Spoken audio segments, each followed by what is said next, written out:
Getting a good housemaid is every parent's desire, but it is a hassle to get a good one, especially for the working class who spend long hours at work. Some of the moms have long resorted to taking their children to daycare centers. We visited Moms and Dads Daycare and Nursery, one of the central centers in the city. While here, we caught up with Elsie Muhanguzi, a mother of 3 who decided she could not deal with maids anymore after her first 2 children and opted for daycare. On several occasions, I have had them escape without my notice, like you just wake up in the morning and find someone has gone. Muhanguzi now brings her 3-month-old baby here every morning before she goes to work. She comes in during the day at leisure to breastfeed and check on the baby. The nannies, we have seen them kill children, starve the children. I really thought the daycare was my best option for my baby to get that motherly touch while I'm away. At this center, a parent has to part with at least 300,000 shillings a month for a child to stay between 8 a.m. and 5 p.m. every day. While this is a fee quite up there, the mother of 3 says she is proud to part with it. I work to see my children happy, and my children's happiness, I drive my happiness for my children's happiness. Like Muhanguzi, many other parents have opted for daycare centers. Moms and Dads currently keeps up to 30 toddlers. The youngest here is 2 months, while the oldest is 2.5 years old. Ann Banya, one of the directors at the center, says they started this to help the modern-day working mothers carry on with work without neglecting their parental responsibilities.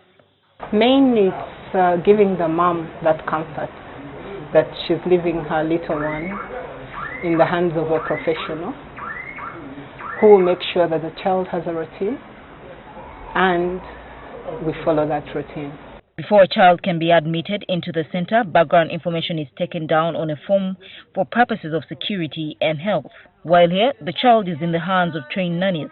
Depending on their age, they go through certain activities day long. We spoke to Robina Sebugwao, an early childhood expert, on what kind of options parents should take other than maids.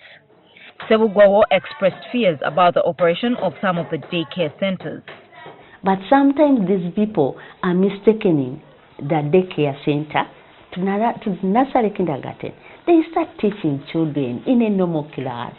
For me, I don't expect a daycare center to have the tables and what, because for them to have sleeping mattresses, chairs, things to play with.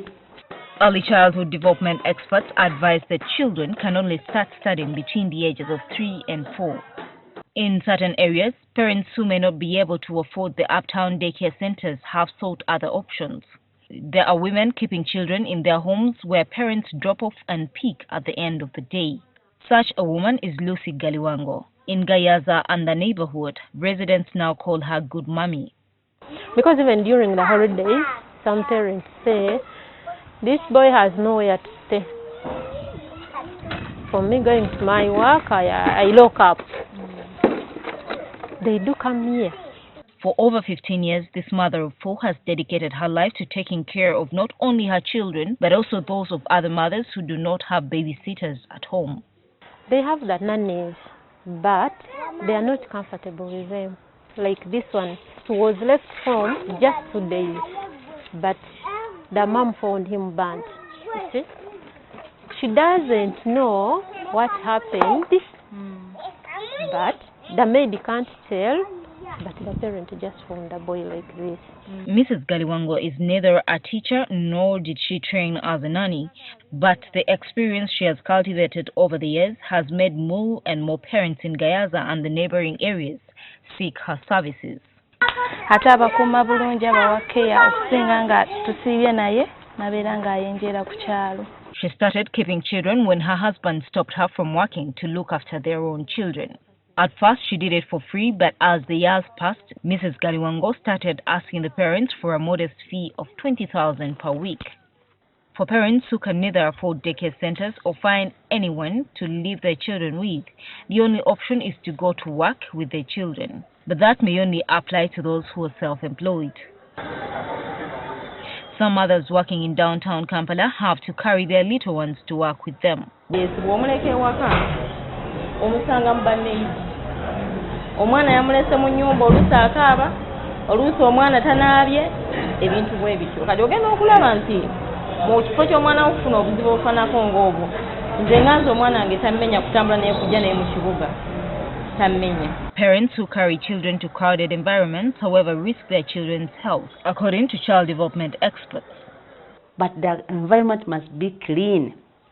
It must be clean. Secondly, the person who is handling these children must be friendly. It shouldn't be a job like to be paid, but the love. For those who are lucky enough to have a relative nearby, there are no worries of where to leave their children while they go to work. This gentleman sent his wife and children to the in-laws until the child becomes of school-going age. What I had seen in the families of my friends and relatives, in the way maids were treating the children at home, I never wanted to have a maid at home. I just requested my madam to go and be with her mom until I get a good maid. Now it's a year since they've been at that place. But with my heart, I haven't confirmed any good maid. Not everyone is lucky to find a favorable option. The worst scenario has been parents who have given up their jobs to stay home and take care of their children. In the next and last part of the City Maid Stories, we look at finding lasting solutions to help mothers raise children without worrying about leaving them in the hands of unpredictable maids. Gertrude Tumusiime Uwitware, NTV.